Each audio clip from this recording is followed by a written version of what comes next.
So hi friends, எல்லாத்துக்கும் good morning. So இன்றைக்கி என்ன பண்ண போகிறேன் அப்படின்னா, ரோட்லேருந்து கொஞ்சம் கூழாங்கல் எடுத்து வச்சுருக்கேன். இந்த கூழாங்கல்லை வந்து ஆசிட் வச்சு க்ளீன் பண்ணலாம் அப்படின்னு முடிவு பண்ணியிருக்கேன். ஸோ நார்மலாக வந்து கூழாங்கல் வந்து ஆல்ரெடி நல்லா தான் இருக்குது, நல்லா சாஃப்டாக. ஸோ இதை இன்னும் ஆசிட் வச்சு க்ளீன் பண்ணும் போது இன்னும் நல்லாயிருக்கும் அப்படின்னு எனக்குள்ள ஒரு ஃபீலிங். ஸோ ஃப்ரெண்ட்ஸ், இது தான் நம்ம எடுத்துகிட்டு வந்த கூழாங்கல். ஸோ ஒன்று நல்லா உப்புத்தாளை வச்சு தேய்ச்சி தண்ணியை வச்சு நல்லா கழுவிட்டேன். ஆனால் இதை இன்னும் ஆசிட் வச்சு க்ளீன் பண்ணலாம் அப்படின்னு பிளான் வந்துச்சு. ஸோ அதனால் கொஞ்சோண்டு டேப் வாட்டர் எடுத்துகிட்டு வந்திருக்கேன். ஸோ மிட்டாய் டப்பாவில் சரியா டேப் வாட்டரு. ஸோ என்ன பண்ணுறோம்னா, இந்த கல்லெல்லாம் காக்கா கல் போடுற மாதிரி ஒவ்வொரு கல்லாக வந்து இதுக்குள்ளே போடுறோம் ஃபஸ்ட்டு.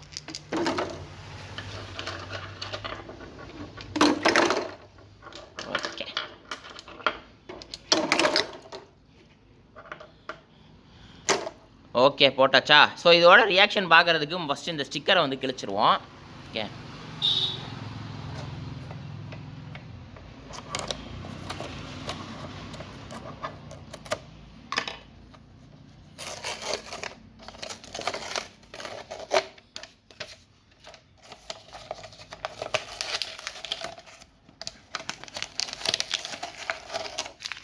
ஓகே கிழிச்சாச்சா?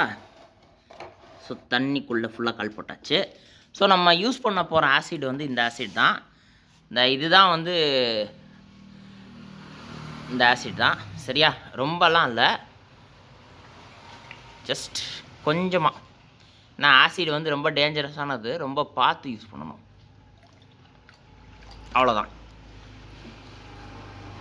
கொஞ்சமாக போதும். ஸோ ஆசிடை மூடி வச்சாச்சு. ஸோ ஆசிட் வந்து உள்ளே வந்து ரியாக்ட் ஆகுது, தெரியுதா? நல்லா ஜூம் பண்ணி காமிக்கிறேன். ஸோ அந்த கல்லில் உள்ள அழுக்கு எல்லாத்தையும் வந்து எடுத்துக்கிட்டு இருக்கு. ஸோ நம்ம க்ளோஸ் பண்ணிடுவோம். க்ளோஸ் பண்ணிவிட்டு இதை ஒரு 3-4 நாள் கழித்து வந்து பார்ப்போம்.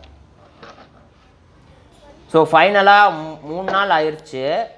இப்போ இந்த கல்லில் உள்ள அழுக்கெல்லாம் வந்து அப்படியே வந்து இந்த ஆசிட் தண்ணியில் வந்து டிசால்வ் ஆயிடுச்சு. எதுக்குடா விக்கி இந்த கல்லெல்லாம் எடுத்து ஆசிடில் முக்கி வச்சுருக்கேன்னா, இந்த கல்லில் வந்து ஒரு ஸ்பெஷலான தன்மை இருக்குது. என்னென்னா, இது வந்து டிரான்ஸ்பரண்ட்டாக இருக்கும். ஒரு சில கல் வந்து இதில் அழுக்கு இருக்கிறனால வந்து இந்த கல்லோட டிரான்ஸ்பரன்சி வந்து தெரியாது. ஸோ கூழாங்கல் தான். ஸோ நம்ம இப்போ என்ன பண்ண போகிறோம்னா, இந்த தண்ணியை வந்து ஃபஸ்ட்டு மெதுவாக வெளியில் கொட்டிடுவோம். ஸோ கொட்டுறேன். அந்த ஆசிடோட பவர் இன்னுமே இருக்குது. ஏன்னா பாருங்கள், கொட்டின உடனே அப்படியே அந்த ஆசிட் தெரியுது பார்த்தீங்களா தரையில். ஸோ வந்து எப்படி இந்த வெயிலுக்கு வந்து அப்படியே காற்றுல கரைஞ்சிரும். ஸோ வந்து இப்போ கல்லெல்லாம் கொட்டிடுவோம். ஒன்று கீழே விழுந்துருச்சு.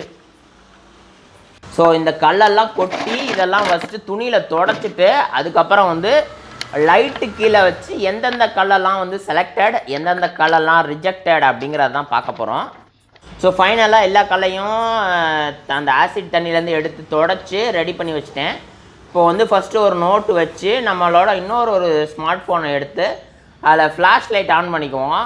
ஸோ ஆன் பண்ணிவிட்டு நம்ம வந்து இப்போ கல் செலெக்ஷன் பண்ணுறோம். அதாவது நம்மளோட நைட் லேம்ப் ப்ராஜெக்ட்டுக்கு எந்தெந்த கல்லெல்லாம் செலக்ட் ஆக போகுது, எந்தெந்த கல்லெல்லாம் ரிஜெக்ட் ஆக போகுது அப்படிங்கிறதான் பார்க்க போகிறோம். ஸோ இந்த கல் பார்க்குறதுக்கே செம்ம பிரைட்டாக ஐ கேச்சிங்காக இருக்குது. ஸோ இந்த கல் செலக்டட். ஸோ இந்த மாதிரி ஒவ்வொரு கல்லாக வச்சு நான் வந்து செக் பண்ண போகிறேன். இதை கொஞ்சம் ஃபாஸ்ட் ஃபார்வர்ட் பண்ணிக்கிறேன். ஸோ ரிஜெக்டான கல்லெல்லாம் தூக்கி போட்டுருவியா விக்கி அப்படின்னு கேட்டிங்கன்னா சத்தியமாக இல்லை. அதுக்கு வேறு ஒரு ப்ராஜெக்ட் வச்சுருக்கேன். ஸோ வந்து ஃபிஷ் டேங்க் ப்ராஜெக்ட். அதாவது ஃபிஷ் டேங்க் பவுலுக்குள்ளே நம்ம வந்து கிராஸ் வளர்க்க போகிறோம். அதுக்கு அந்த கல்லெல்லாம் யூஸ்ஃபுல்லாக இருக்கும். ஸோ நிறைய கல் செலக்ட் ஆகுது, நல்லா க்ளோ ஆகுது. இந்த கல்லெல்லாம் ரிஜெக்ட் ஆயிரும். என்ன தான் க்ளோ ஆனாலும் இந்த கல் வந்து அவ்வளோ தூரத்துக்கு லைட் எமிட் பண்ணலை. ஸோ நம்ம செக் பண்ண கல்லுகளில் இந்த ஃபோனுக்கு சுற்றி இருக்குது பார்த்தீங்களா, இந்த கல் தான் செலக்ட் ஆகிருக்கு. இப்போ நான் கையில் வச்சுருக்க கல் என்ன தான் கருப்பாக இருந்தாலும் அது வந்து நல்லா பிரைட்டாக க்ளோ ஆகுது. ஸோ இந்த கல்லெல்லாம் வந்து பார்க்குறதுக்கு வெள்ளையாக இருந்தாலும் க்ளோ ஆகலை. ஸோ ஃப்ரெண்ட்ஸ், என்னோட அப்கமிங் வீடியோவில் வந்து இந்த கல்லை வச்சு ஒரு நைட் லேம்ப் செய்யலாம். அண்டு வந்து ஃபிஷ் பவுலில் வந்து ஒரு அழகான கிராஸ் வளர்க்கலாம் அப்படின்னு பிளான் பண்ணியிருக்கேன். அந்த ப்ராஜெக்ட் செய்யும் போது கண்டிப்பாக வீடியோ எடுத்து உங்களுக்கு எல்லாத்துக்கும் ஷேர் பண்ணுறேன். பாய்.